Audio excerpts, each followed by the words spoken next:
ओम नमः शिवाय। हर हर Mahadev. Hello friends, आपका मेरे चैनल पर बहुत बहुत स्वागत है। आज हम जानेंगे कि पार्थिव शिवलिंग की सरल विधि से कैसे पूजा की जाती है। तो चलिए शुरू करते हैं। तो सबसे पहले हम पार्थिव शिवलिंग को विराजमान करेंगे। पार्थिव शिवलिंग को विराजमान करने के लिए यहाँ पर मैंने पात्र ले लिए हैं।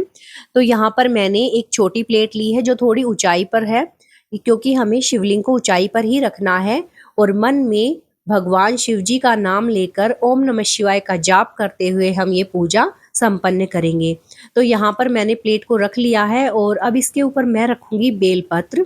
बेलपत्र भगवान शिव जी को बहुत ही प्रिय होते हैं और सबसे पहले हम इस पर तिलक करेंगे। अगर आपके पास चंदन का तिलक है तो अति उत्तम है, और यदि चंदन का तिलक नहीं है तो आप हल्दी से भी तिलक कर सकते हैं। और अब हम यहाँ पर पार्थिव शिवलिंग को विराजमान करेंगे। ओम नमः शिवाय। और यहाँ पर मैं देसी घी का दीपक लगा रही हूँ। तो यहाँ पर हम धूप और दीप भी रख लेंगे, और साथ में ध्यान रहे कि जो पार्थिव शिवलिंग है उसकी जलेहरी का मुख उत्तर दिशा की तरफ होना चाहिए। और सबसे पहले हम शुद्ध जल का अभिषेक करेंगे। तो इसमें मैंने गंगा जल मिला दिया है। अगर आपके पास गंगा जल ज्यादा मात्रा में है तो आप संपूर्ण गंगा जल से भी अभिषेक कर सकते हैं। यहाँ पर हम पहले गंगा जल से अभिषेक करेंगे और उसके बाद हम यहाँ पर दूध से अभिषेक करेंगे। तो ये गाय का दूध है, आप चाहें तो पंचामृत से भी अभिषेक कर सकते हैं, वो भी अति उत्तम होगा। पंचामृत बनाने के लिए दूध, दही, घी, शक्कर और शहद की जरूरत होती है। तो 5 चीजों से पंचामृत बनता है। और अब यहाँ पर हम फिर से गंगा जल से अभिषेक करेंगे। तो हमें 3 बार अभिषेक करना है। इसके बाद हम तिलक करेंगे। तो यहाँ पर मैं हल्दी से तिलक कर रही हूँ। आपके पास चंदन है तो आप चंदन से तिलक कीजिए। तिलक लगाने के बाद यहाँ पर हम अक्षत अर्पित करेंगे, ओम नमः शिवाय का जाप करते जाएंगे।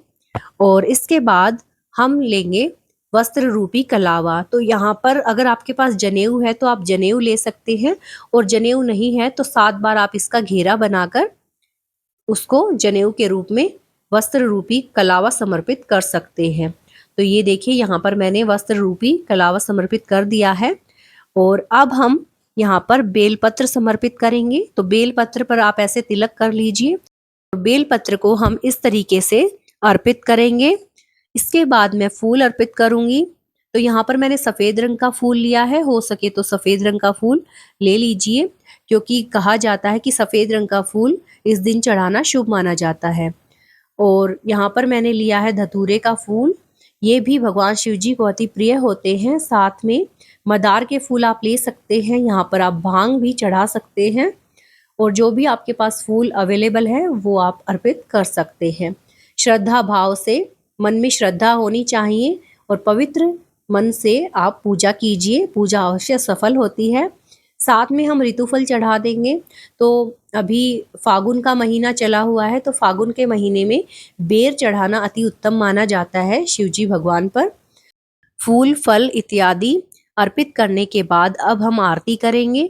तो यहाँ पर सबसे पहले हम गणेश जी की आरती करेंगे, उसके बाद हम शिव जी भगवान की आरती करेंगे, और पूरे शिव परिवार को स्मरण करते हुए हम आरती करेंगे। आपकी जो भी मनोकामना है उसको पूर्ण करने के लिए भगवान शिव और माता पार्वती से प्रार्थना करेंगे, और पूजा में रही कमियों के लिए क्षमा याचना करेंगे।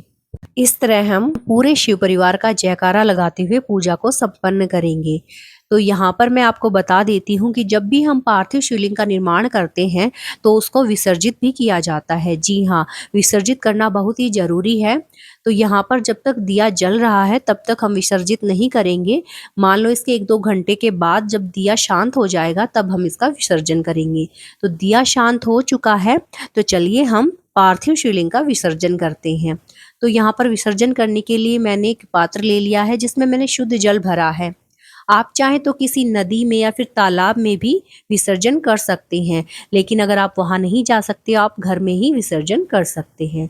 तो इसमें मैं डालूंगी गंगा जल, और उसके बाद हम इसके अंदर पार्थिव शिवलिंग को विसर्जित कर देंगे। तो यहाँ पर सबसे पहले हम पार्थिव शिवलिंग को विसर्जित करेंगे, और जो भी सामग्री हमने अर्पित की थी वो सभी हम इसके अंदर डाल देंगे। तो ये देखिए, और जो हमने वस्त्र रूपी कलावा समर्पित किया था उसको हम पूजा घर में रख लेंगे। किसी भी भगवान की मूर्ति पर हम इसको चढ़ा देंगे।